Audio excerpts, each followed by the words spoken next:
Rupam tasyagraja murupari maturim dushtvati Radha kundam kirivaramoho radhika mahadhavasha Tato yasya petita kripaya shri kandosmi. I offer my respectful obeisances to His Divine Grace A.C. Bhaktivedanta Swami Prabhupada, to Bhagavata Shraya Prabhu, my very dear God brother, and to all the assembled, and to Kṛṣṇa Prabhu, my other very dear God brother, and to all the assembled devotees who are our life and soul. Vancha kalpatarubhascha kripa sindhubheva patitanam bhavanibhyo vaishnavebhyo namo namaha. In the Bhagavad Gita, Krishna gives us the goal of life. And it's helpful to have a clear goal in mind for one's life, especially an overarching goal. Because there are various areas in our lives when we have to make decisions.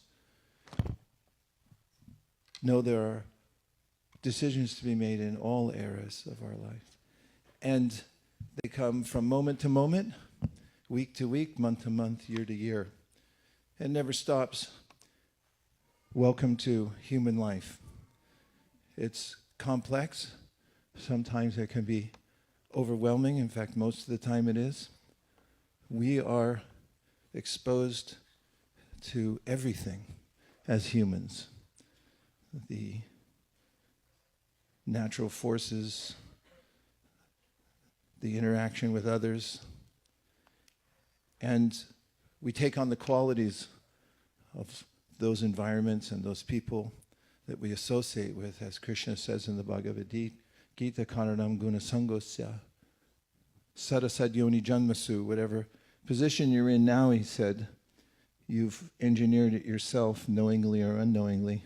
I guess if it's engineering, it's not unknowingly. But there's a way in which we've come into a particular situation. And he said you can trace it back to a cause. And that's the way you've exposed yourself to certain environments and certain kinds of people. And there may be a discordance because of so many opposing ideas and elements, situations in our lives. Well, that can definitely be tightened up. Krishna says in the Bhagavad Gita, Vyavasayatmika buddhir ekeha kurunandana. He says that if you get one-pointed in your idea about what life's for, then you'll be happier, you'll be more successful. And therefore, in the Gita, he gives us, as the Shukadeva Goswami in the Bhagavatam, a clear idea of how to have an overarching goal in life. In the Bhagavad Gita, Krishna, in the 8th chapter, in response to Arjuna's questions, one of which is, how do we think of you at the time of death? Krishna starts by saying, Antakale chamameva smaran mukva kalevaram ya prayati samadbhavam yāti nasyatra asaṁśayah. He says, there's no doubt about it. The way you have fixed your mind, and that will come to bear when one leaves this body, you will attain that destination. Actually, I'm jumping ahead to the next verse because it's more multi-purpose. This verse is Krishna saying, if you're able to remember me at the time of death, or I should say in this assembly, in a mood of optimism, when we remember Krishna at the time that we leave this body, then he says, asaṁśayah, there's no doubt that you'll attain me. We may not know exactly what that means, but at least it starts to give us an idea. If you'd like to take higher guidance in life, which is most recommended, if you take guidance from those who have not established a clear criteria for what is axiomatic, and what is most important in life, you may be misled. So it's helpful to start with accepting that Krishna knows what he's talking about. And that an indicator that antakale, it's giving us a view to the fact that when there's an ending point to our stand in this body. And I remember when my father had passed away and there was some memorial, they made a poster of him, and at the bottom of the poster it said, "We had a good run," because my mother and father were married for 69 years. And then that was the statement, "We had a good run." And whatever good run one has or bad run one has, it will end. Antakali, chamameva, smaranmukva kalevaram. So Krishna recommends this development of remembrance. Yaprayati samadbhavam, and he includes this word bhavam in this verse, number 5 of the 8th chapter, and also number 6, that one's feeling should be for Krishna. Yāti nasyatra asaṁśayah, then he said, without a doubt, you'll attain me, which means one will attain the ultimate destination of life. It's good to know that there is an ultimate destination. And then he gives, in the next verse, the directive that, or the guidance, yang vapi, smaran bhavam. Now he's saying, really, whatever you think of at the time of death, yang vapi smaran bhavam, tajatyante kalevaram, tam evaityasya sada tad bhava bhavita, which means, now in a generic sense, whatever you think of, whatever you've developed attachment for, wherever your heart is, when you leave this body, which to some people seems a little bit macabre, to be talking about all this death stuff. But this is what wise people do. Prabhupada once said, a transcendentalist means one who thinks I could leave at any moment. And a materialist thinks, I'll never die. Or if I do, Prabhupada said, it will be after many millions of years. That's the worst kind of procrastination. It doesn't help us because there's a cognitive dissonance that we feel when we procrastinate the most important aspect of our life according to Bhagavad Gita and Srimad Bhagavatam, which is the ending point. Don't forget the finish line. And after Krishna gives this guidance, he concludes, Tasmāt sarveṣu kāleṣu mamanusmarayudyacha mayarpitamano buddhir mami vaishyasya asaṁśayah. Again, he's saying without a doubt, therefore, sarveṣu kāleṣu mamanusmara, which means that, therefore, without a doubt, if you can practice remembering me, Tasmāt sarveṣu kāleṣu mamanusmaradhyuja mayarpitamano buddhir mami vaishyasya asaṁśayah. If you are able to remember me, then fight. People say fight and then remember. But actually in this verse he's saying first remember, then fight. So we all have our fighting duties to do in this life. And Krishna says, line it up. First remember me, then fight. And Tasmāt sarveṣu kāleṣu, which means all times and all places. Practice remembering me. And then he says, mami vaishyasya asaṁśayah, without a doubt. Now he emphasizes, actually I sort of read into this verse the idea of practice. But the next verse, Krishna very clearly tells us how to achieve this ultimate end in life. And there are 3 rules. Would you like to know what they are? Yes. Practice, practice, practice.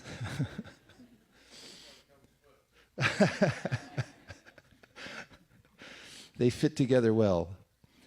Abhyāsa-yoga-yuktena cetasā nānya-gāminā paramaṁ puruṣaṁ divyaṁ yāti pārthānucintayan. This all has to do with remembrance and practicing remembering Krishna. And Abhyāsa is something that all of you progressives in the world, progressive in the sense that you know how to move forward in various disciplines. You've all done it in extraordinary ways and you know what it takes, right? Say yes. Yes. It takes three things. Practice, practice, and practice. Abhyāsa-yoga-yuktena cetasā nānya-gāminā. And Krishna uses this word ananya, and means that you take permission from yourself and from those around you, or you reorganize in such a way that you have clearance in your life so that you can practice remembering Krishna. And devotional service is a way of reorganizing our lives in such a way that we can practice remembering Krishna and then come to the point of remembering Him. Abhyāsa-yoga-yuktena cetasā nānya-gāminā paramaṁ puruṣaṁ divyaṁ yāti pārthānucintayan. It's a way, he says, if you practice in this lifetime, then you can come to the supreme perfection.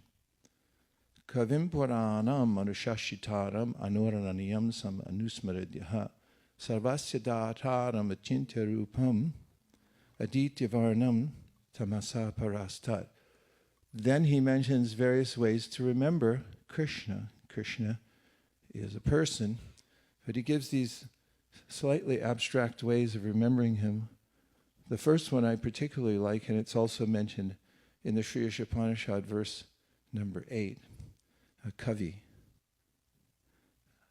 If you've ever been around a kavi before, it's quite enamoring to see someone that is so conversant with a particular skill, especially knowledge, and able to articulate in ways that are satisfying and has a vast vocabulary and command of a subject. As Krishna, he is fluent in all languages. I know some people that are fluent in a few languages, or like Ramani. Ramani knows 3 languages. And how old is she now? She's 5 and she knows Hindi for sure. She knows English and she's learning Spanish. And we're always amazed. Like, how do you do that? But imagine Krishna, even as a little boy, speaking in the language of the devas, and then he'll turn around and start talking to the animals. And they get him. And Purana means that he's the oldest.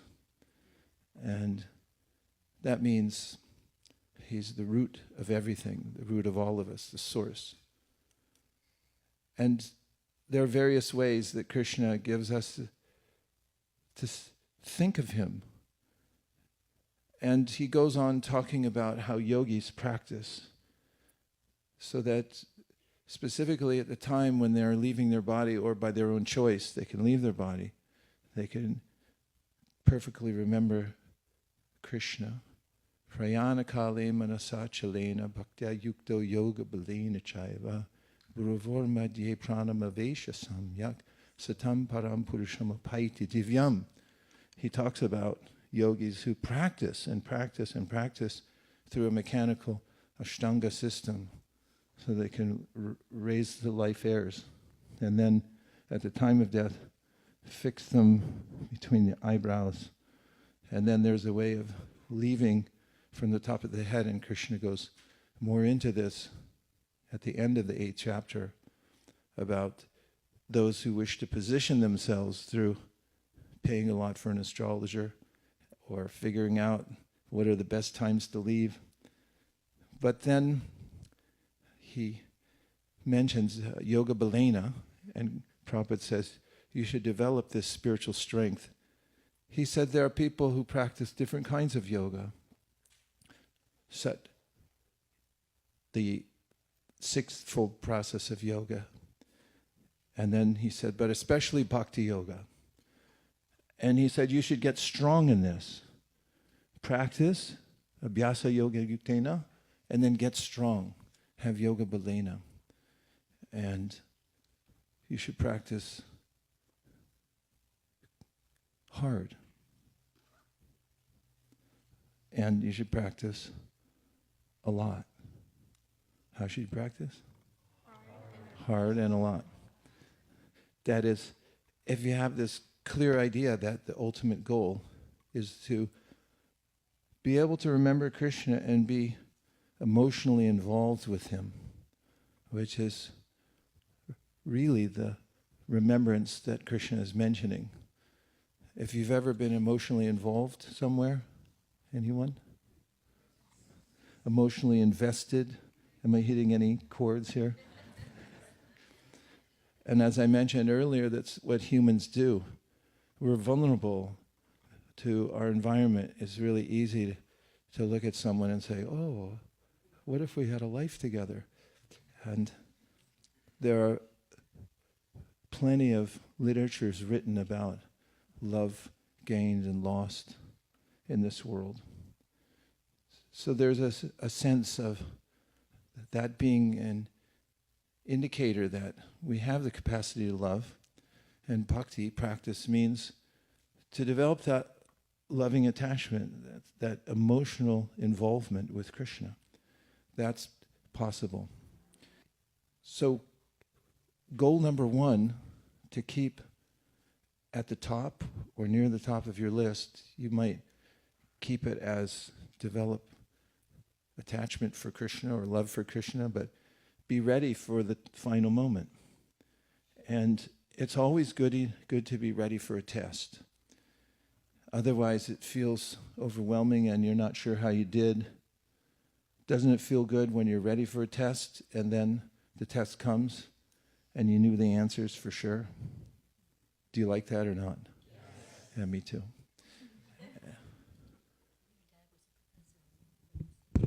We have color commentary coming. Prabhu's father was a professor of psychology, and I was with him when he was getting close to getting ready to leave, and he said to me, I feel like I have a test coming up.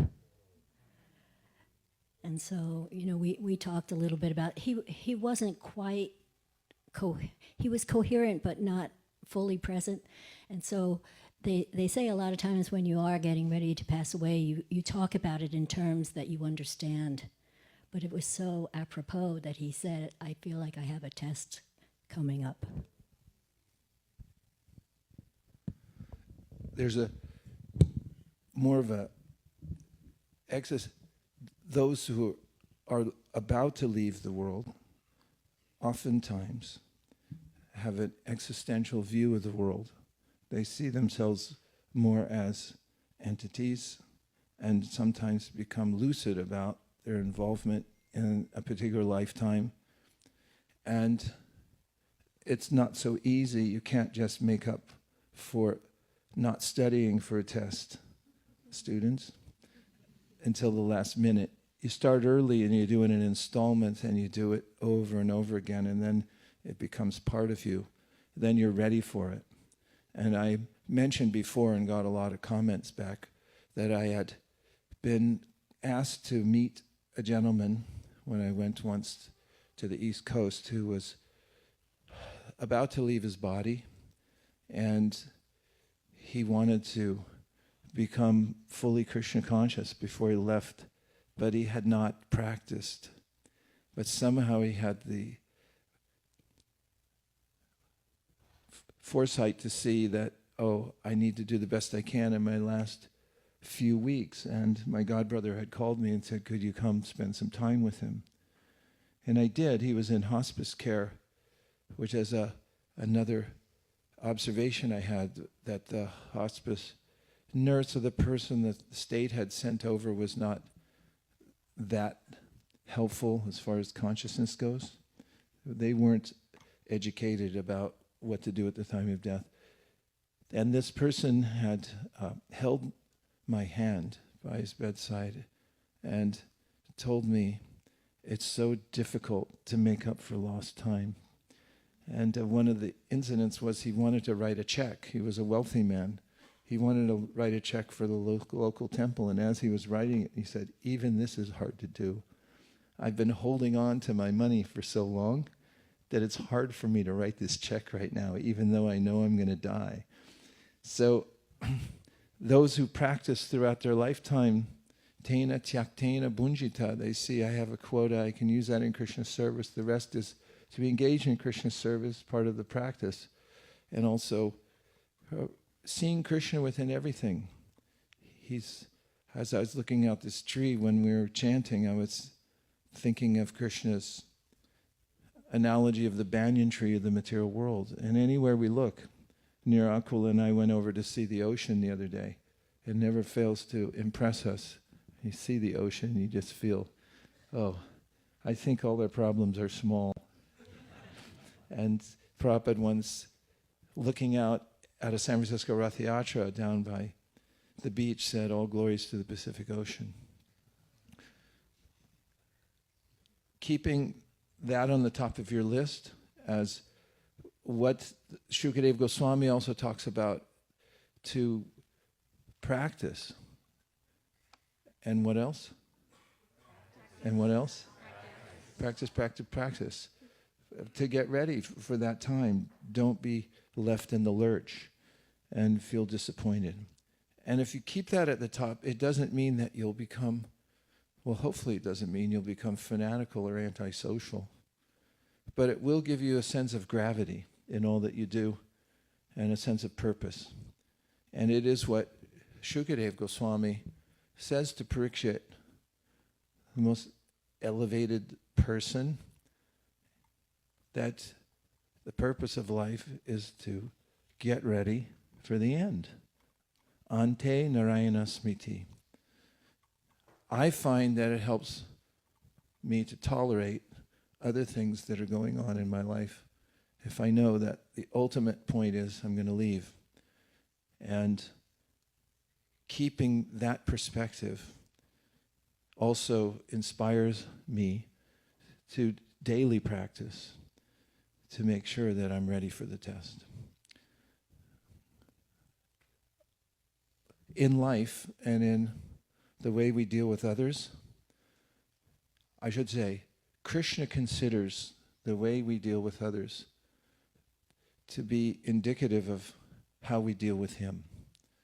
Nirakula, who pretty much constantly listens to either Chaitanya Charitamrita or Chaitanya Bhagavat inside the house. We have it wired for sound. Every room has it. And she was pointing out the other day a verse from the Chaitanya Bhagavat in which it is said that the way we treat others is the way we treat Krishna. And Krishna has indicated in the 12th chapter of the Bhagavad Gita that it's important to remember that there are ways of dealing with people and situations that are pleasing to him. And this is a good part of the practice in devotional service.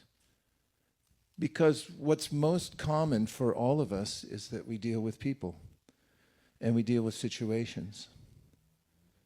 And how about, I don't want to trigger anybody, but how about issues? Bhagavata Ashraya Prabhu, my dear godbrother, has no discernible home except for the whole world. He and Sarvamangala, who are great sages, just travel the world, and we keep in touch. But once I got to see him in person recently after all his travels, I said, "How's it going everywhere?" And he looked at me and said, "There are issues everywhere."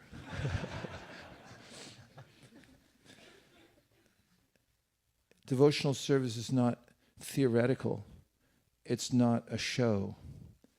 It's becoming adjusted to reality.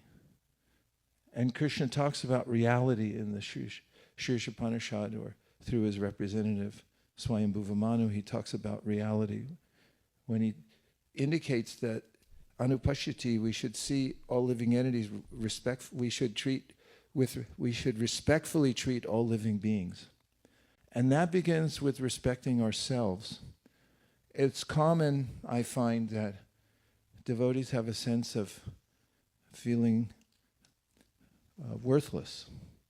Oftentimes people say, I'm nobody, I'm nowhere.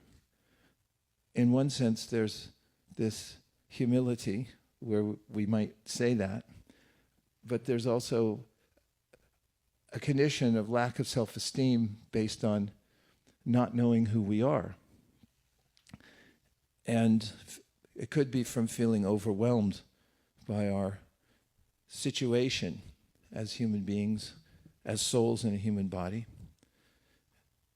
However, we should also be aware that we're of great value. We are of inestimable value because we're part of Krishna. And having respect for Krishna begins with realizing ourselves as part of Krishna. When we realize that consciousness itself is respectable or worthy of our respect, and that we are consciousness, if we're able to witness our own consciousness and say, I really am something. Not the really am something that I have some human ability, or that I, as Kunti says, don't get caught in this craziness of thinking that because I'm born in a certain family or I have some human ability that that's my qualification. It's not. In fact, you may notice that in any conversation, if you start talking about your material abilities, you never feel satisfied. Even reminiscing about how, when I was a kid, I used to run as fast as the wind or something like that. I have a godbrother, Bhanabhata Prabhu. Sometimes, I don't know about women, but men sometimes they'll reminisce about how great of athletes they were. In fact, the glory days. In fact, oftentimes, older men will watch the Olympics and say, yeah, I could do that. There's this sense of, I want to be great. I want to show I can be. And whatever it was that one may have accomplished at a certain point in one's life, talking about it oftentimes brings a sense of disappointment in one's heart. So I was about to say, my godbrother, Bhanabhata Prabhu, sometimes when these conversations started, people say, oh yeah, I played such and such a position in such and such a sport. I can't say a particular sport right now because everyone will think, if I say cricket, or if I say football, whatever it may be, Bhanabhata says, oh yeah, I used to play that a lot. And people say, what position did you play? And he said, I played left out.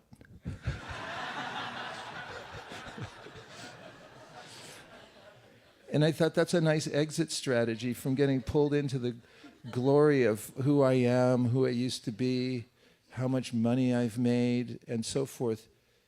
It doesn't give us kind of impetus for real growth. But when we understand, when we're able to see directly, based on achieving liberation in this life, in this body, Brahma Bhuta Prasanatma, Nashochati Nakangshati, Samak sarveṣu bhuteshu madbhaktim labate param. There's a way in which when we experience ourselves as spirit and not the body, we see the world completely differently. And we don't value the things we used to value. We don't value those things that are in relationship with my birth, my opulence, and so forth. Those things seem foreign or even abhorrent, because don't drag me back into that. morass. And from that position, Krishna says we can respect all life, anupashyati. And this is important because how else would we follow Krishna's instructions in the 12th chapter of the Bhagavad Gita to not become our enemy's enemy or to not be jerks? Yeah, just don't be a jerk. There's ways that people, due to the lack of self-esteem, they may bully others, and they may gaslight others. They may push their own problems onto others and make them feel like it's your fault. And these are all symptoms of absorption in the bodily conception of life and a sense of not being situated spiritually. Spiritual life really means, in one way, to grow up. Stop being a child. Actually become a real human being. You can tell when somebody's becoming spiritually advanced because they don't interact with people the way others do. They seem like consummate grown-ups. They don't criticize others unnecessarily. They don't gaslight others. They don't bully others. And this is important in a community, that we have this sense of respect based on the spiritual principle. And even if we don't have that realization, that's when the guardrails of etiquette come into play. And some may say the etiquette may seem superficial, but it's an entryway into helping us show respect even before we have full realization, by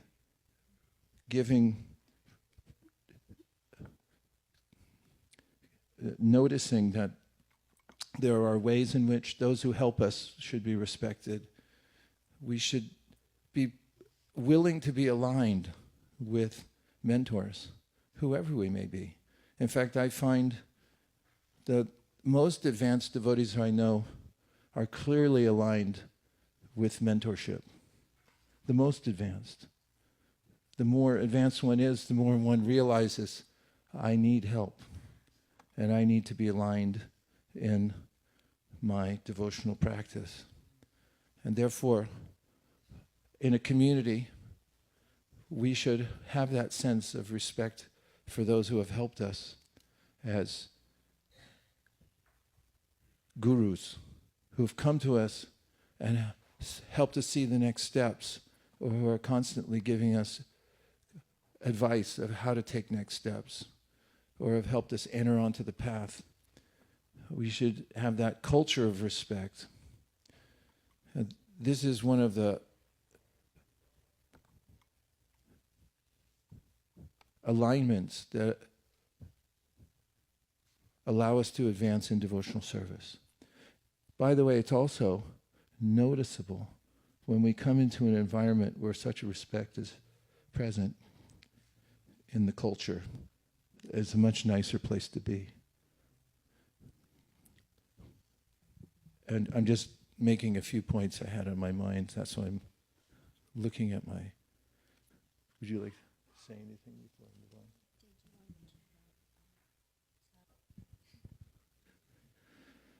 on? He's noting that when we, all of us, many of us, went to see Sadhu Vrindavan's recital for his Mridanga. First of all, Sadhu's a cool dude. Cool as a cucumber in an icebox, sitting there doing these amazing beats. And yeah, he's just a gentle soul, but we were noticing the culture there. Although we didn't feel the culture ultimately just for the sake of Carnatic music or for any other kind of discipline in life in and of itself is intrinsically valuable.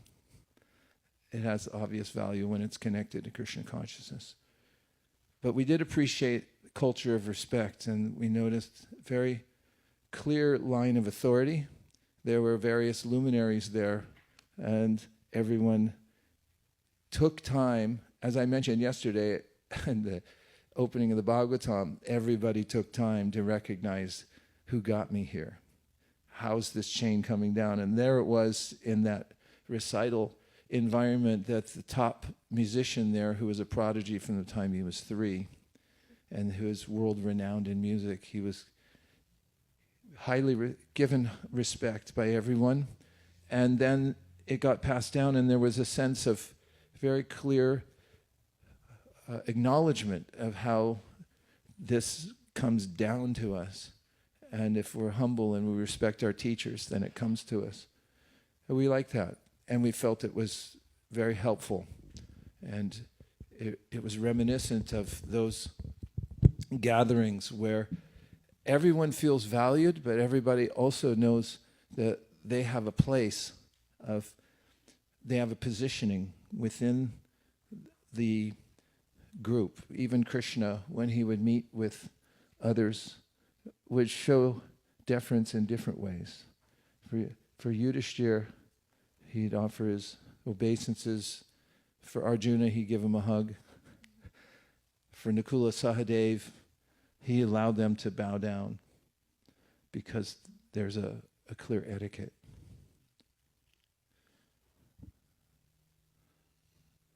And remembering Raghunath Das Goswami, that when he came to join Sri Chaitanya Mahaprabhu said, you be the Raghunath of Swarup Damodar.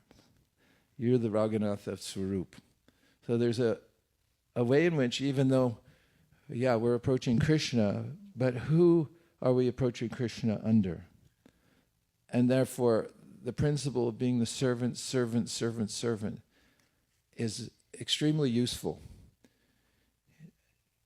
Nobody likes people cutting to the front of the line, and Kṛṣṇa doesn't either.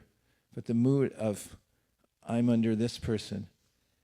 Prabhupada notes in the 18th chapter of the Bhagavad Gita, mystically it's direct. One may think, no, I have to cut to the front of the line to be direct, but it's the mystery of devotional service that the more indirect you are, and the more you're the servant, the more direct you have, more direct access you have to Kṛṣṇa.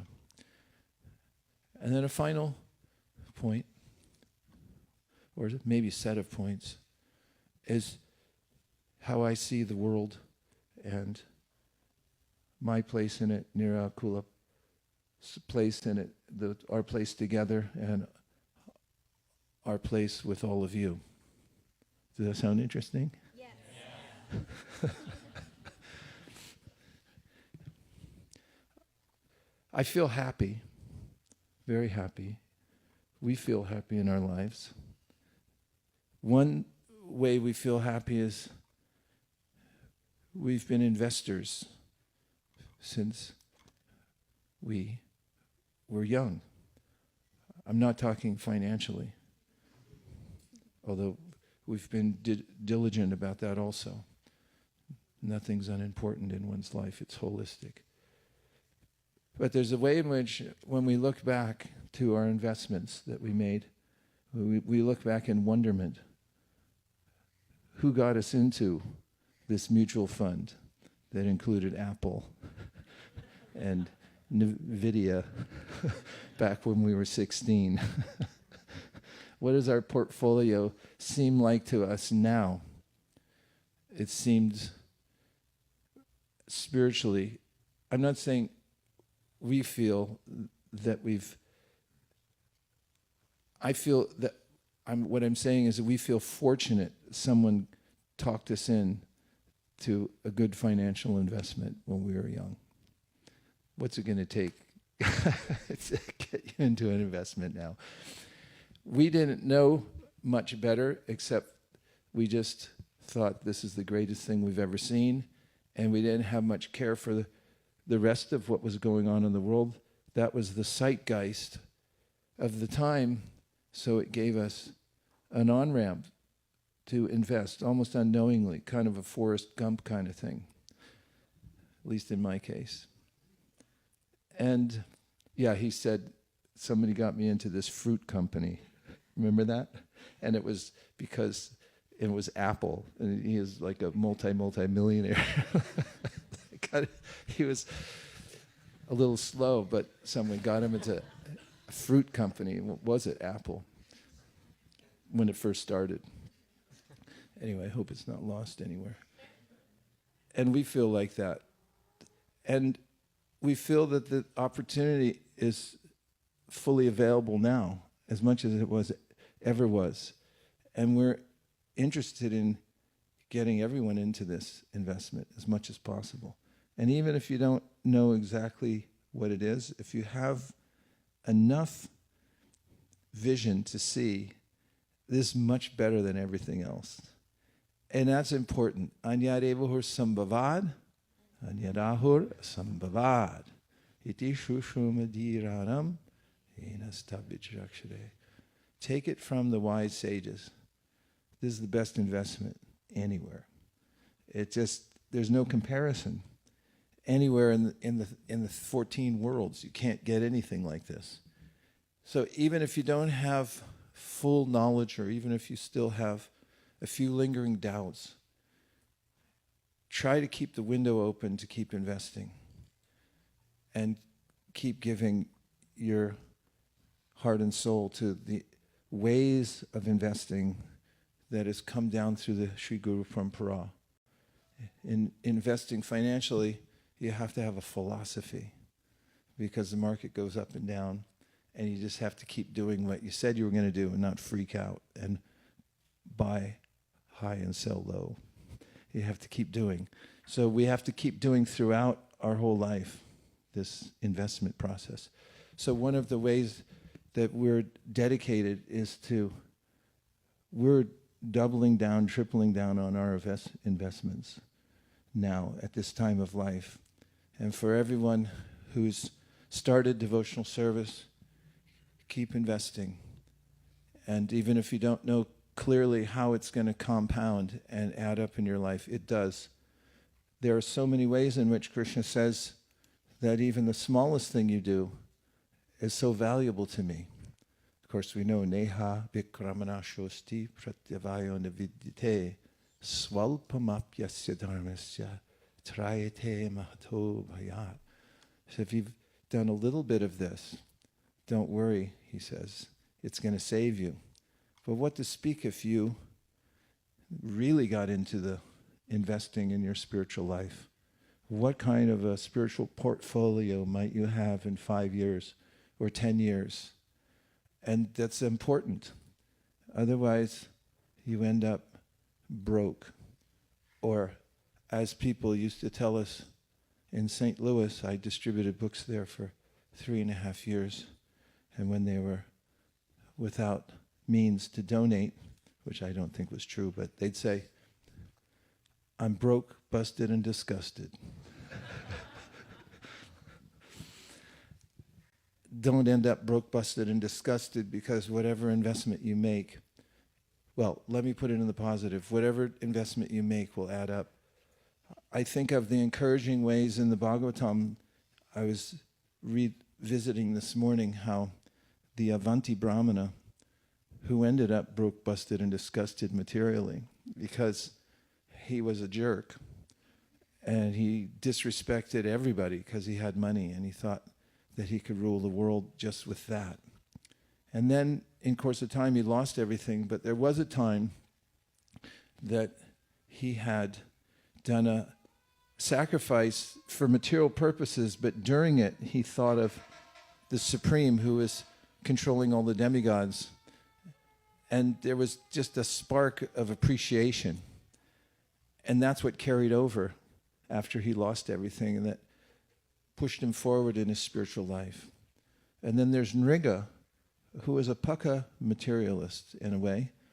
The acharyas say he wasn't that great of a devotee because he boasted about his own brahminical qualities, but he, after being saved by Krishna,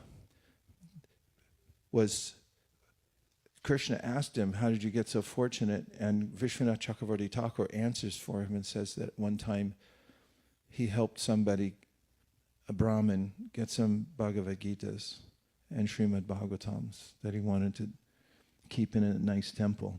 And because of that, it carried over. So everything is important that we do. What to speak if you do it? You become an astute spiritual investor. Every day counts. Everything adds up. So stay invested. And as far as practical service goes, I've never been able to find anything wrong with book distribution. It seems like a dignified way to go about one's life, to advocate for literature. I've always liked libraries. The American experiment, where the pursuit of happiness, historically it's not about everybody do whatever you feel like doing and violate the rights of others. Founding fathers had this idea that there would be education for everybody so they could rise to the highest potential in their lives. There would be libraries and there would be centers of learning starting at a young age so that people could reach their full potential. And I don't know if that happened exactly the way they planned, but that's the nature of the material world. Things can go off course.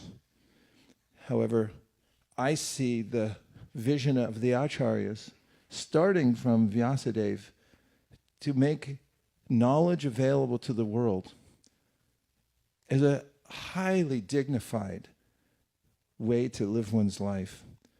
Consuming the literature oneself, living by it, as I expressed before, and then giving a chance to all human beings who are really smart. I've been noticing how smart humans are. Every time I think of something and I think it's brilliant, I Google it and go, darn, someone else thought of that already. They're so smart, humans, that even from the lowest position in life, even in a degraded position, souls and human bodies can suddenly awaken. Maya mugda jiver nahi swata Krishna gyan, jiver kripaya koila Krishna Veda Puran. There's a way in which they can wake up. And I find it to be an intriguing prospect to propagate the Vaishnava literatures headed by Bhagavad Gita, Srimad Bhagavatam, and Sri Chaitanya Charitamrita to people all over the world in as many languages as possible. I'm dedicated to that process, in case you haven't noticed. I like doing it. It suits me well. I see the results, have seen the results in my own life and see it in others. And I think it's a worthwhile cause to rise to the clarion call of our acharyas, to do our utmost as highly educated human beings in a society where there's a modicum of freedom to do so, to expand the distribution of the knowledge of Bhagavad Gita, Srimad Bhagavatam, and Sri Chaitanya Charitamrita for the world. And those who have the wherewithal to speak about it should step up and speak about it. Even if you don't feel you have much wherewithal, you should still speak it wherever you can. And deal with the questions you get. That's how you get strong. Don't be afraid and say, only such and such can present. Everyone can present. Therefore, Chaitanya Mahaprabhu said, and Prabhupada amplified, Jari Rako Tahika Krishna Padesh Amara Gnai Guru Hana Tara Edesh. You become a teacher. This is our path. Become teachers of this knowledge. So learn it, please, frontwards and backwards, literally. You know I mean that, right? And also and also teach it wherever you can and welcome being confronted. As the more you're teaching, the more you're going to be confronted. You'll be confronted by atheists, you'll be confronted by Mayavadis, you'll be confronted by people who don't have any real philosophy, but they just espouse something that seems nonsensical. And then you'll go home and you'll say, well, how do I deal with this one? And then you'll get the wherewithal to do that. And this is real life. To live in this vein of teaching Krishna consciousness according to whatever talent you have, also through the arts. This is a way directly to people's hearts, to expand the arts in Krishna consciousness, all arts, ways in which people viscerally appreciate your presence, and there's something beautiful about the culture, and then include Krishna. That means cooking, music, dance, art, festivals, everything possible to present Krishna consciousness in a beautiful way. So all of you feel free to be spiritual entrepreneurs. We should have the spirit of unabated entrepreneurialism. I like that as a model. ISV's idea is to have a hub that will be a support to those who want to expand preaching. We have Ananta Chaitanya, for instance, who is unstoppable, as one word comes to mind. There are others as well that describe his tenacity. In fact, Navina Nirada Prabhu had asked me about 12 years ago at Govardhan, where can I go to help? And I said, San Francisco. And to his great credit, he came here and he gave his might for so many years. It's not an easy place to break into. And he had several turnovers of teams, of people who came and said, wow, this is hard. And they did their best, and then they moved on to different places. And then Ananta Chaitanya came, and he's a person who won't leave when he starts. And so he's entrepreneurial. There's Jai Madhava and Pavani Bhakti who have been entrepreneurial in their way, that they had this burning desire. They moved lock, stock, and barrel down here from Canada. That's not so easy to change countries, but they had this westward ho, the gold rush. Shamasundar was telling me that. I said, oh, the gold rush, most people made their money through selling goods to the miners. And he said, no, that's not true. He said, the gold rush increased the wealth of the world 7 times. And there were people from all over the world that came, and just from the gold they found, it changed the world markedly. One of the great exponential changes in the world. And there's a gold rush now for teaching Krishna consciousness, for being entrepreneurial. And you can stake a claim and say, I see a niche.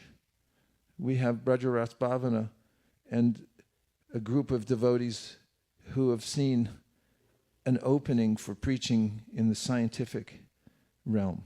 Yes, there's a Bhaktivedanta Institute, but anybody can stake a claim and say, we're going to start something.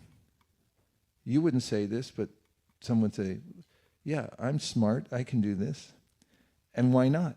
Why not you? Why not stake a claim? And musicians, those who teach anything, can integrate and become entrepreneurial. Take it as your life's work, and don't worry how small you start. Even if you can influence one person, and this is one of the ways to stay encouraged and on track. Prabhupada writes in the introduction to his Bhagavad Gita that if one person reads this and becomes a pure devotee, success. That's good enough. So I foresee our work together as a team as an empowering time, a time for all of us to feel there's upward mobility for each of us, to stake a claim somewhere, find a team to work with, or if you have an idea for your own team, work under guidance and through a chain of command, and situate yourself in spiritual entrepreneurialism and develop something. And the most important the most important activity of our Krishna consciousness movement, without any doubt, is, I'll use the old-fashioned word, to preach. We've changed that a little bit to outreach and so forth, but just to make sure that you're in a place where you can give Krishna consciousness to others. That's the purpose of our organization. Everything else comes after that. We manage the results of our preaching. Whatever infrastructure we have, brick and mortar, you got to clean it, and you got to take care of it when an earthquake breaks it. And it's necessary, but it's only necessary to accommodate more preaching and the results of our preaching. Otherwise, we get a big rock around our neck. What's that called, Kṛṣṇa? Albatross? We get an albatross. Here, give him. You want to tell the story of the albatross? My favorite resource right here now. There was a British poet named Samuel Taylor Coleridge who wrote a poem called The Rime of the Ancient Mariner. And it's kind of a ghost story. And it has a nice moral at the end, but basically this old man is at a wedding and people are coming to the wedding, and this old ancient sailor pulls this guy aside and tells him this story about how he became a seaman and sailed in the old days of the square rigger ships, and they got becalmed while they were sailing down around the Horn, down in the storms and stuff. There was this albatross, a big giant seabird that was flying with them, and when it was stormy, anyway, the sailor shot the albatross and killed him. And then they got becalmed, and they were all going to die. They got later they got north into the doldrums, and there was no wind, and they didn't have any water to drink. Water everywhere, but not a drop to drink. And the other sailors were superstitious, and they thought it's because he killed the albatross, and they made him wear it around his neck. And this big giant bird was hanging on his neck because he had caused their bad luck. But then anyway, it was a ghost story that he saw while everyone was dying and stuff. He saw death and life in death, gambling for the souls of the dying sailors. And then he learned to actually appreciate even the lowly sea snakes and jellyfish and the lowest things. He said, "He prayeth best who loveth best, both man and God and beast." And he was saved from this terrible situation because of his appreciation that God loves everything, all creatures, and he should be very, very humble and appreciate that. But the albatross around his neck was... Who needs AI when you got a Kṛṣṇa? And I say be calm, but don't get becalmed by your situation. Did you want to say something?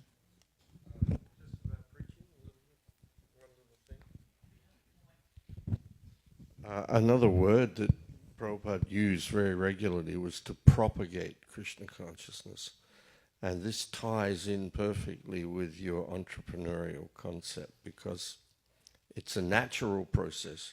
Because you think about generation from generation is by propagation.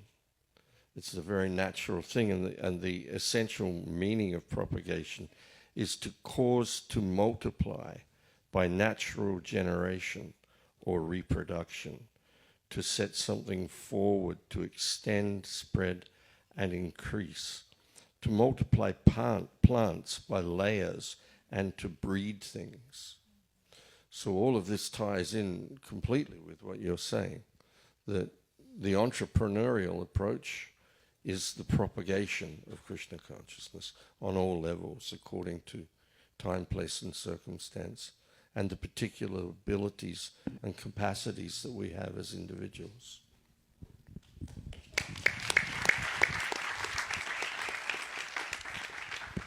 There's a devotee in Mumbai named Nartam Priya Prabhu. I met him. He's kind of a poster child for being Brahminical. Looks clean as a bean. He's also very smart. He was in the financial world before he joined Krishna consciousness. And I met him maybe 7 years ago, and he told me he read the book, Our Family Business. And he said, did I say it right? Okay. He told me on a car ride to the airport that he admired the environment of the old days in Krishna consciousness, when there was excitement that Prabhupada sent people out. He liked the idea that people who were just starting, for instance, Sudama and his wife Chintamani, Prabhupada called into his room in Los Angeles, said, "You're going to Japan." And Sudama said, "But I don't know anything about Japan, neither does my wife." And Prabhupada gave the example of a person who moves into a neighborhood where he doesn't speak the language and his house catches on fire, and then somehow or other he gets the message across because it's so urgent. So he said, you should feel like that. And he went there and he was very successful. They still remember him as a rock star. He learned Japanese so quickly, and he was also a charismatic personality. Narottam Priya had admired these stories and said, "Where is it?" And when he read the book, he saw that, oh, I can start my own program here in Mumbai. And he now has 120 devotees, a part of a subculture there, all authorized and working under authority, but still it's their own enterprise for distributing books. And many of the women there were ecstatic about it, because in India the culture is such that they don't get all the same kind of services as women should have here in America and do have in many places. In most cases, I noticed when the announcements go up, many of our leaders are Vaishnavis. And they said, now we have freedom to go out and distribute books and so forth. I saw he created an opening there through his entrepreneurialism, and he felt satisfied that it's an invigorating process, that I can do something here. So I like the kind of management where the leaders will encourage entrepreneurialism. They'll try to make room for it. And that Prabhupada, if there wasn't a category of service for certain devotees, he'd make a new category. And that his attitude, I think, is aptly or clearly expressed in a conversation he had on the UC Berkeley campus. Go Bears. And that's not what he said, but there was a devotee, a godbrother of ours, who's now passed away, but he was very enthusiastic about college preaching, and he was telling Prabhupada his ideas for propagating Krishna consciousness on the UC Berkeley campus. And Prabhupada's response was, do it.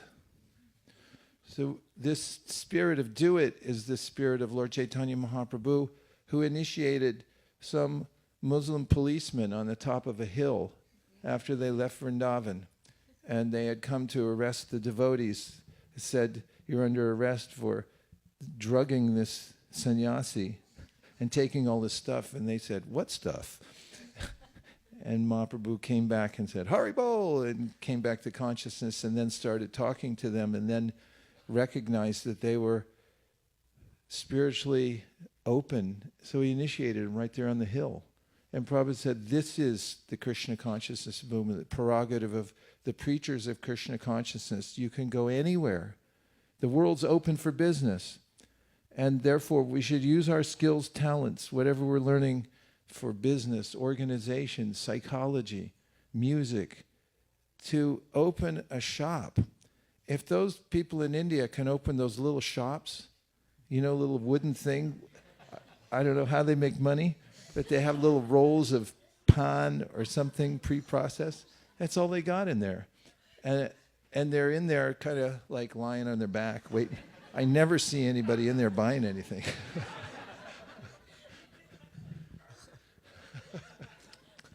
If they can stay open, we surely can find our own little niche. And I'm not advocating everyone just break off and do your own thing. I'm saying there should be a core that encourages devotees and supports them to have an entrepreneurial spirit, a mothership where everyone feels comfortable and encouraged, and that this is the goal of life, to go out. And it doesn't matter how much capacity you have. Everyone has different capacity. Whatever little you can do, do it. And also be aware timing is everything, because you can't always do everything you want. Prabhupada had to wait for years.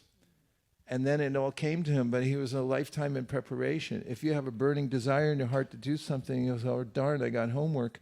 Don't worry. Just keep that burning in your heart. And whenever you get an opportunity, take it. Krishna bhakti ras bhavitomati kriyatam yāti kritopi labhyate tatalolyam apimulyam ekalam janmakoti sukatirna labhyate. Rupa Goswami says that you are defined in your devotional service by how much greed you have to get it. In fact, that's the only price to pay to advance in devotional service. I've seen many devotees who seemed inept enough to me in all different ways, but they were so enthusiastic that they not only got Prabhupada's glance of mercy, but they also did amazing things. People who are half crazy, I can say. We've been in the Krishna consciousness movement for a long time, and you can never say who let that guy in, because then you can look at yourself and say, who let me in? But Prabhupada made a facility for everyone to become a preacher, and that's our main process. And if you feel bored, it's because you're not preaching. And if you feel stifled by bureaucracy, it's because you forgot to preach. Everything comes after preaching and after sadhana, and preaching comes after sadhana. So if you do these basic things, invest in yourself, try to find yourself, try to really find Krishna in the holy name. He's there.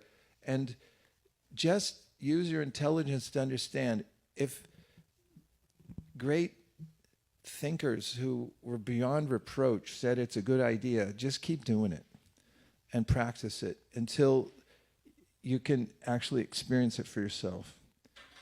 I'm very interested in developing Northern California, especially, because it's something that has been slightly bequeathed to me, sort of by default, because nobody else wanted some of it.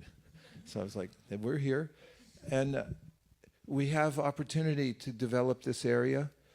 It's Silicon Valley. Also feel a kinship with Southern California. And I'm looking at Dhruv. And also globally. We should work locally, but think globally. Think how to help all devotees everywhere, and be willing to pass on good ideas and support people all over the world. We've always felt here at ISV that we're a small-time operation, and I always present it to people around the world that that's what we are. We're a community of grihastas, soon to be more brahmacharis, and lots of babies with diapers. But how are we beating you guys?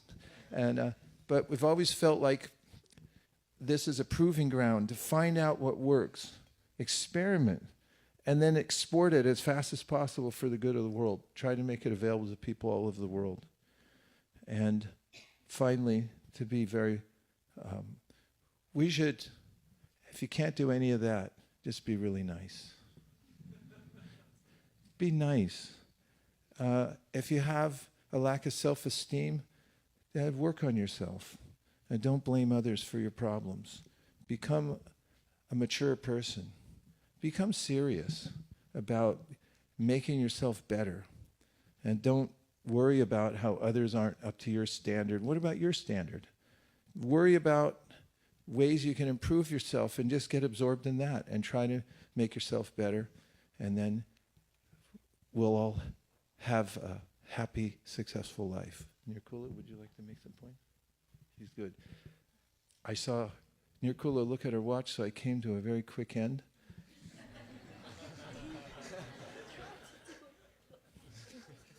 I'm all right?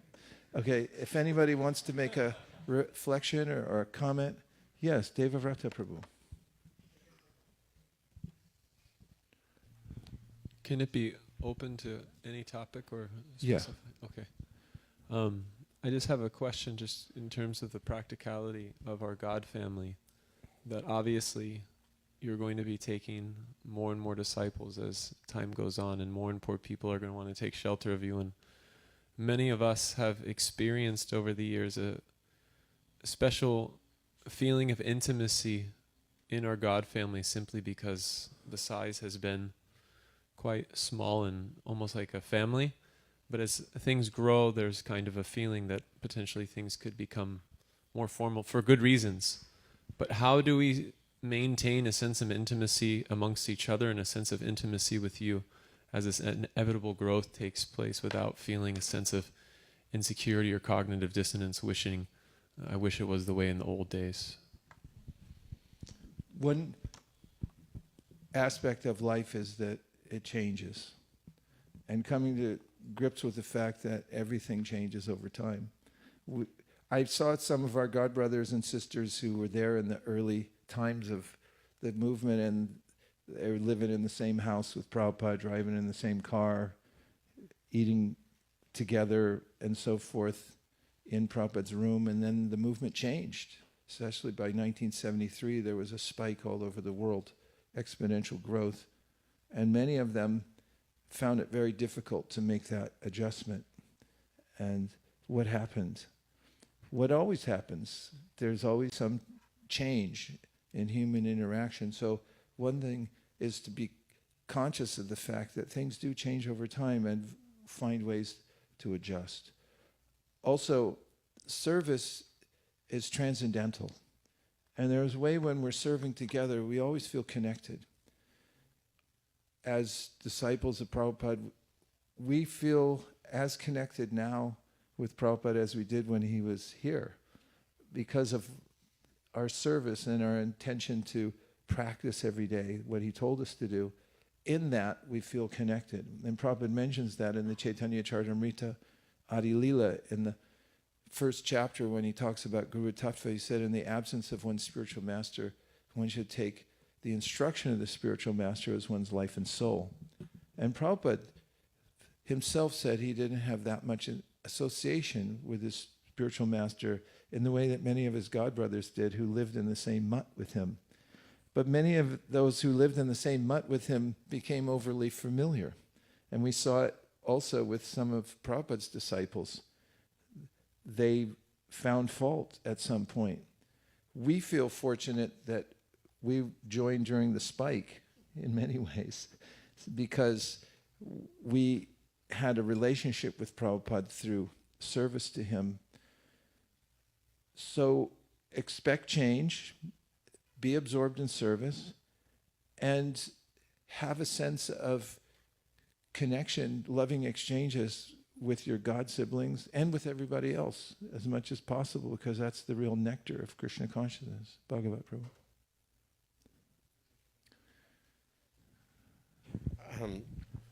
I joined also in the spike. I joined also during the spike. One thing that the senior-most disciples have to be very conscious of is that they have a privilege in that they got the intimate association. But what I saw in the development of ISKCON was that there was a certain immaturity which, let's say, prohibited or disabled those devotees to be able to give to younger devotees what they got from Prabhupada.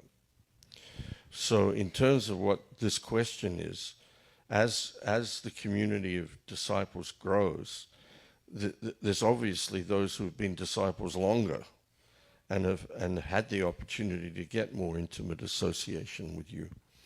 And so they have to imbibe your mood and give that to the younger devotees as well. So to be a representative of your spiritual master is not just in terms of the outreach of the society, but it's also internally in the society. Thank you, Bhagavat Prabhu. It's very important. And one of the moods... And one last point, too, is that no matter what the situation is in terms of growth, there's the old adage that the duck that quacks the loudest gets the biscuit. So in terms of what you're saying about becoming entrepreneurs, if you really apply yourself to that, you're going to get the attention of your spiritual master, no doubt. Yeah, one of my godbrothers had told me that during a time when Prabhupada, you can pass the mic to Subhadra, please, he had gone to India when Prabhupada started something. She can have two. She deserves it. She's the steadiest person I've ever seen. He went to India to be with Prabhupada as Prabhupada was starting the movement in India.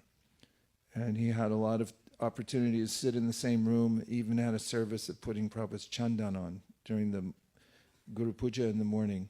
But he said Prabhupada never talked to him. He never noticed him until he went on an excursion to South India and it went to Coimbatore, and they had a big success down, made a splash. 3 Western sannyasis got on the front page of the paper. They had had a debate with a local pundit, and they defeated him by quoting the Sri Upanishad.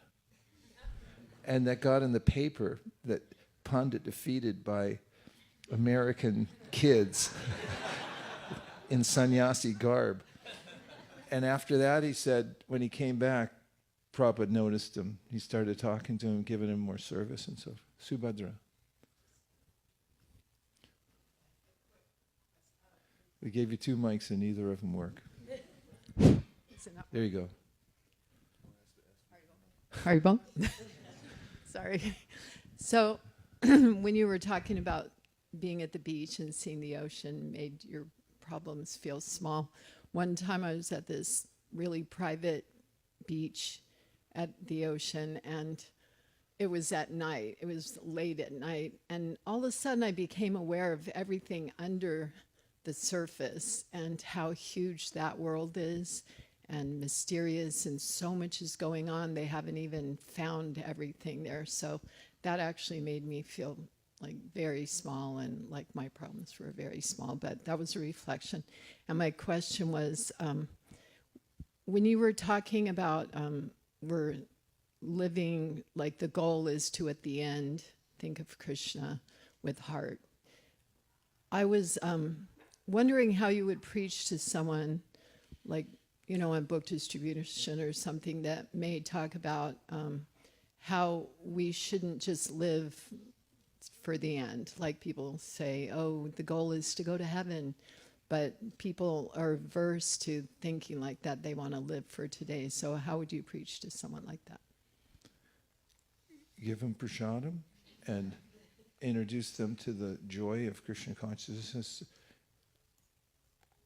Preaching is an art, Prabhupada said, and as doctors diagnose according to the not only the symptoms but the disposition of each patient, we also have to be able to judge that when we're talking to people, when we meet people, and we have to create environments in which they can survive. And when we meet people, we have to notice that they have a psychophysiological nature, and we have to accommodate that. Sometimes it's just being a friend. We're preaching to some people now who are pukka atheists, and I won't mention any names, but there's a way in which we see, well, whatever we can get from that person now as far as friendship goes is very important to us.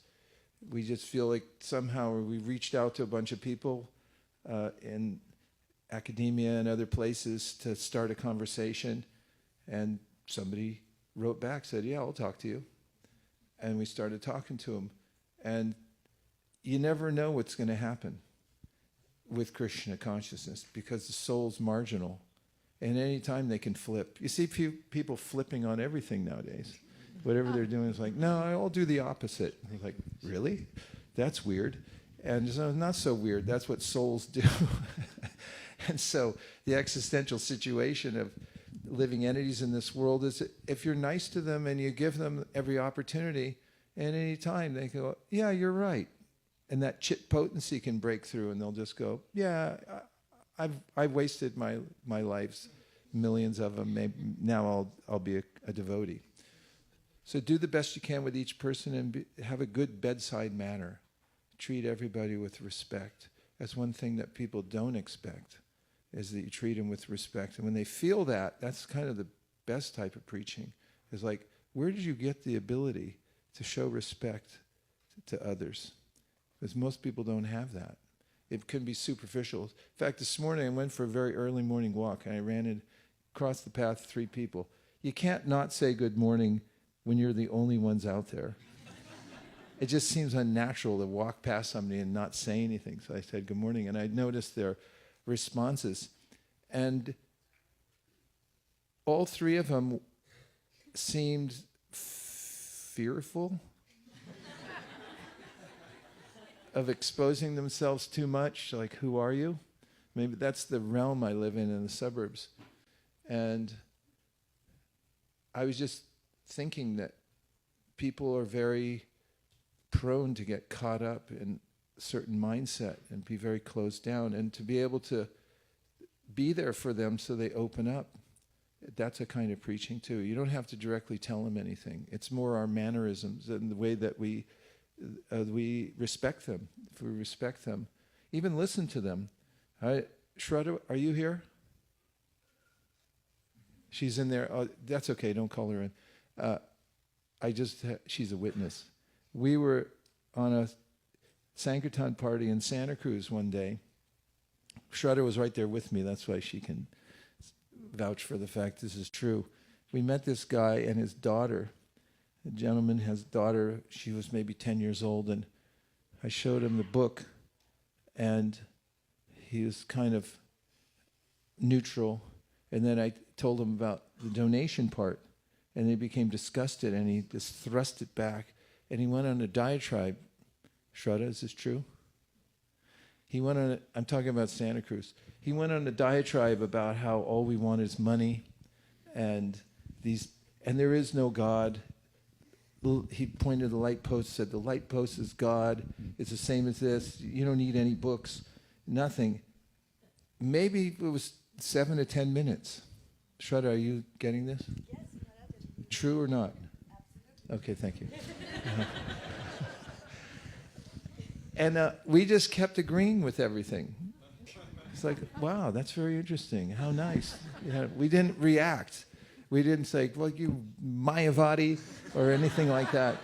And it was so fascinating that he suddenly said, he took the book, handed it to his daughter, and he handed us $5. He said, here, he gave it to his daughter, here, you take this, and he gave us the money, and then he walked away. And Shraddha, tell him. Yeah, we were just amazed, and at that time to get $5 was a big thing. And so I was just flabbergasted at the sudden 180-degree turnaround that the father did. He flipped. Yeah, he completely flipped. Yeah, and it was from, So anyway, we have to have, that's the art of being there for people. Of course, anyway, there's a lot to say about that, but that's the answer for now. Okay, 1, 2, 3. 1, 2, 3, 4. Don't forget our violinist. We met your teacher in Los Angeles. Hare Krishna. Oh, Hare Krishna. I'm sorry, Maharaj, you didn't see me, but I raised my hand. I don't think problem. you called me, but That's good. this Prabhu gave it to me. He's so kind. So I want to say what you were saying over and over again. I realize it now, that you really need to introspect. When things happen to you in your life, if you introspect, this is the only way that people get attracted to Krishna consciousness. You look like a devotee, but you don't behave like a devotee, then it's not very nice. And the more I introspect, I'm like, oh my God, is this person behaving like this because of my reaction or my thinking or my, the way I interact with them? And I said, oh my God, that's so true. I need to let's calm down. Calm down, be kind, like you said. And I cannot believe this. It's happened more and more. And I was like, I'm very grateful to you because you're always pointing out these points in almost every lecture that I hear, that Krishna consciousness is showing people the kindness, the gratitude, the grateful, how do you say it? Gratitude. You should feel grateful for people in your life because they're the ones who are helping you advance in spiritual life. I thank my family for it because they all are very much part of it. And I'm learning to forgive them, excuse them of their offenses, and just show them more compassion. And I'm learning to let go of everything. The way I behave with them, the way I interact with them. So I'm really grateful to you. Thank you so much.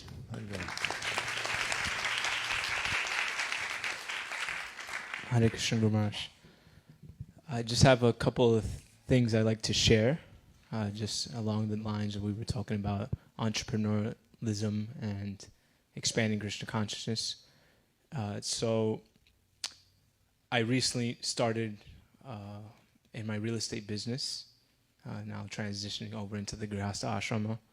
And at the time of Bhaktivinoda Thakur's disappearance, I was thinking, how do I appear in my work? You know, what do I do? Like, do I have to cover up that I'm a devotee, or, you know, how do I go about it? And I was sitting in a meeting with one of the coaches on the team, and she had known I was a devotee, so she goes, just wear your stuff. She goes, wear that thing on your face. She's like, wear it all the time, because it's a great way to start a conversation. So then even now has gone to the point where she encouraged me to have prasadam and kirtan and books at open houses. So she comes in the end. Every open house we set up a kirtan, we have books, and we have prasadam that we give out to people.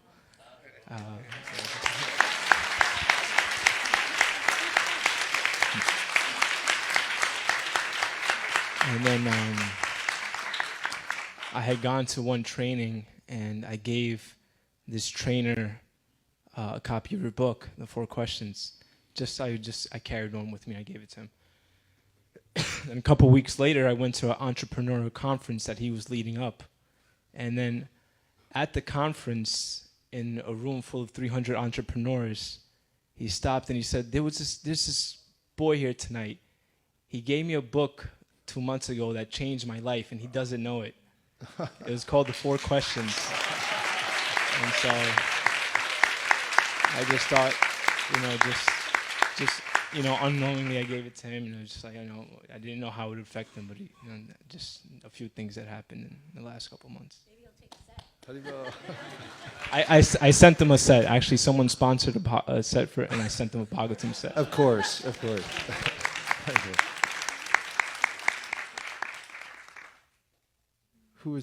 There was 1, 2, okay, 3.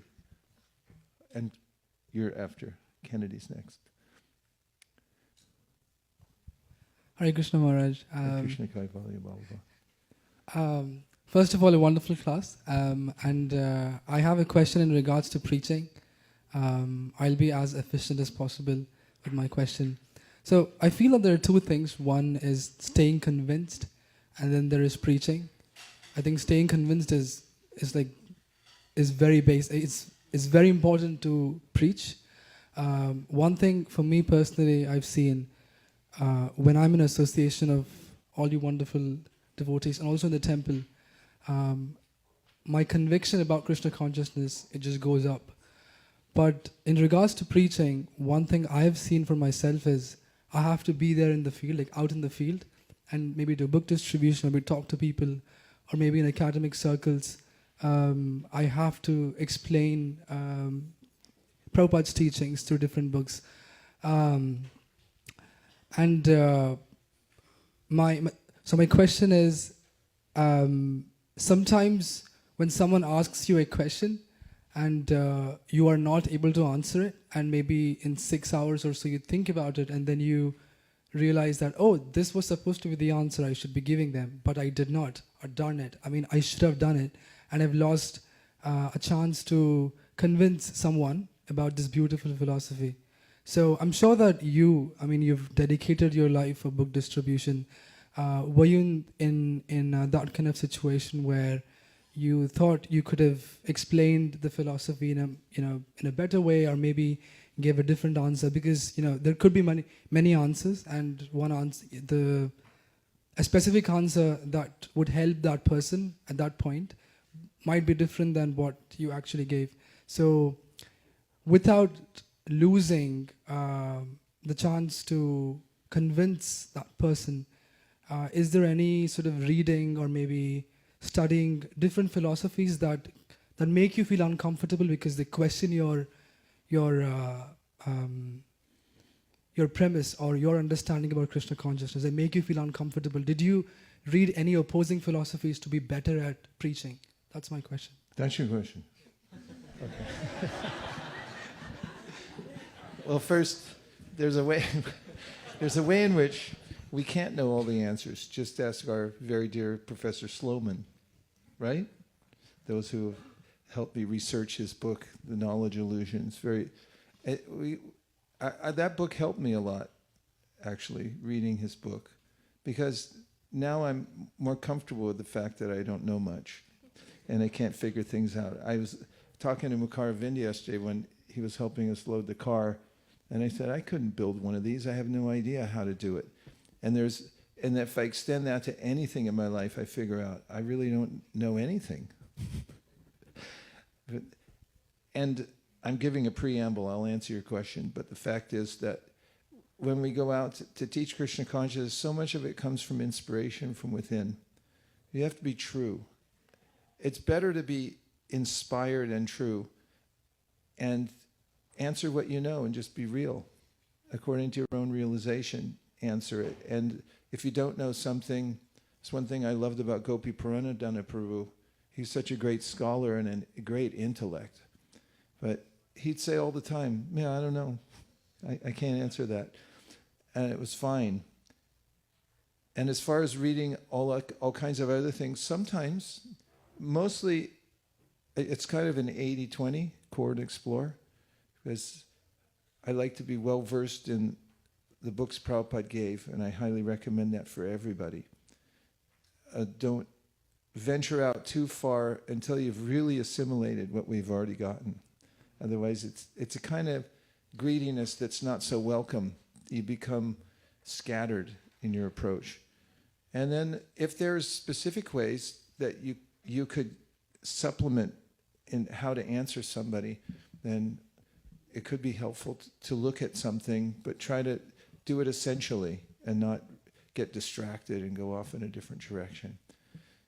And I just say, in general, it's always good to come away from a hearing and chanting session or a preaching session where you have more questions than answers. That's the hallmark of a good, for instance, at Govardhan, when we're reading for hours, and then we come out, somebody asks a question, nobody could really answer it completely. We've got a jewel, because now you're walking around with a live question in your hand. And when you get in the right circumstance, that's the person who can answer. Where does this come from? And how about this? And they're like, wow, where'd you get that question from? It's so valuable. And that's what the Bhagavatam is. It's constantly expanding the number of questions. Krishna's unlimited, so you're never going to come to the end. It's like, I got the whole thing down now. So you can do a little research, look up stuff, but don't get distracted. And you don't have to go back and sometimes people who specialize because they have an academic mind, they can go into that vein. But it's usually, that's a specialized type of preaching. Find out, this is my last point, find out from experts who have already researched it. For instance, when we were talking to Dr. Sloman, I called up everybody in the BI and said, here's what he's saying, what do you guys say?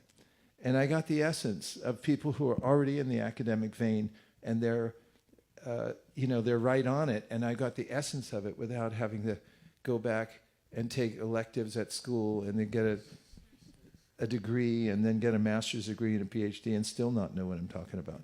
Okay. Hare Krishna.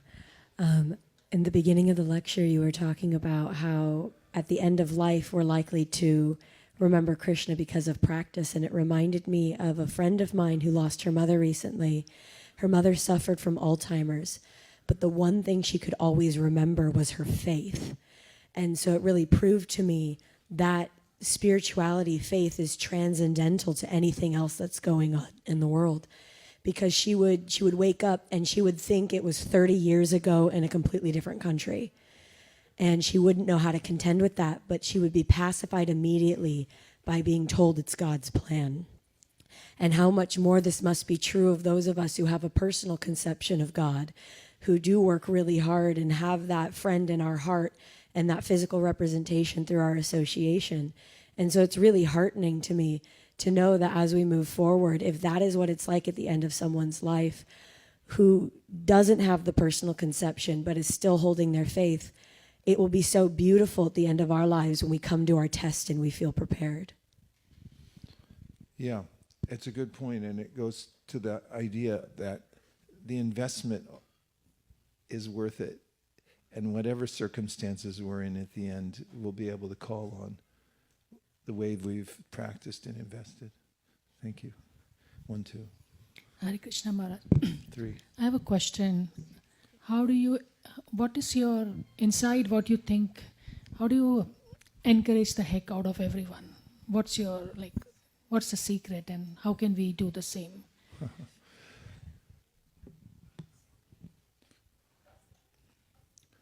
Well, I hope the premise is true, that I do try to do that. I always see that living entities they're amazing. And devotees especially are amazing. And people, it's a science to notice in our interactions with people what they respond to most. I know what I respond to. Encouragement, the word comes from a French word, cœur, which means the heart. And there's a way that our hearts get overburdened with this sense of worthlessness. Often people have this sense that everybody else can do something, but I can't. And it's amazing to see, to me, how a little encouragement from somebody else to me, oftentimes I'll just be carrying a lot of weight. And I'll ask Nirkula, okay, encourage me. And she'll sit down as a service and go, okay. Here's how it is. Coaches do it all the time. I mentioned this the other day in a boxing match. There's always somebody in the corner. That's why we have that saying, you were really in my corner. Because the boxers go back to the corner and they got beat. And even if you're winning, it seems like, am I really? It's hard to know what's really going on. So I have somebody there to say, you're okay. And you're always okay in Krishna consciousness. Every little thing counts. Even the small things that we notice. I once read a book called The 1 Minute Manager, and I resonated with it. He claimed that the best way to manage was to catch people doing something right and then appreciate them for it.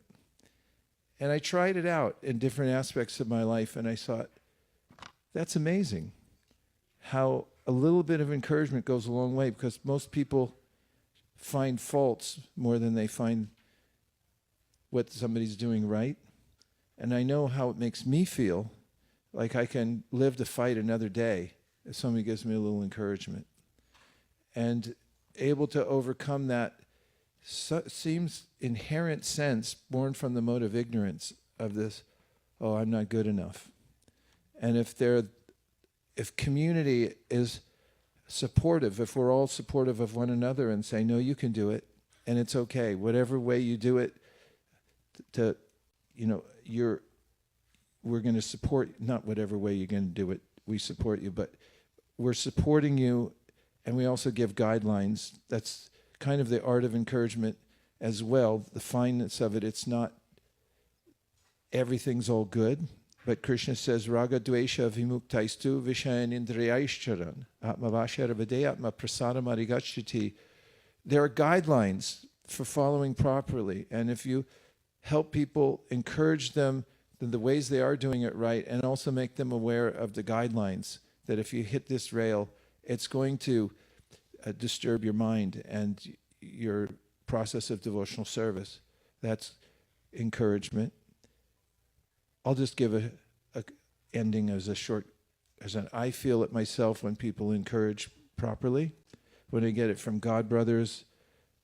I mean, one of my God brothers who just had heart surgery 2 days ago called me and said, could you read to me? And I read a section from my book, which was about him. And he could barely talk. He's in the hospital, but he called me yesterday or late last night and just left about a 10-second encouragement for me. And if that doesn't get me up to fight another day, I don't know what will. And I need it. Everybody needs it because the world's enervating. It's always dragging us down, and our own sense of not being good enough can drag us down. So that's a great community to have and a great way to live one's life. I've always thought, experiment with it and see how it goes. If you meet people, I said a short answer.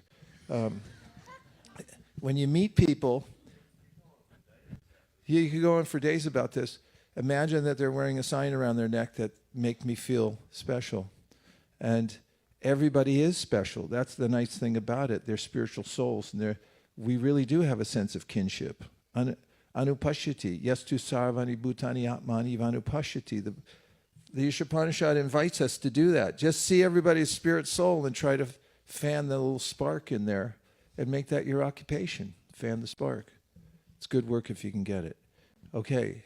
You mentioned earlier how Prabhupada says, if this makes one pure devotee, job done. So the product is us. So we were on a mad dash through a neighborhood, and there was a quadriplegic in a wheelchair, and we were trying to distribute a book to him, or just give him a book. And he went, and there was nowhere else to put it. So that's where that came from. And we just had that image of kind of break open the storehouse, distribute, don't care who's fit or unfit. And then we always marvel at that image of that person. He was so eager to get the book, and he was going, ah. And then we watched him in his electric wheelchair going down the street with the book in his mouth. And that's where that came from.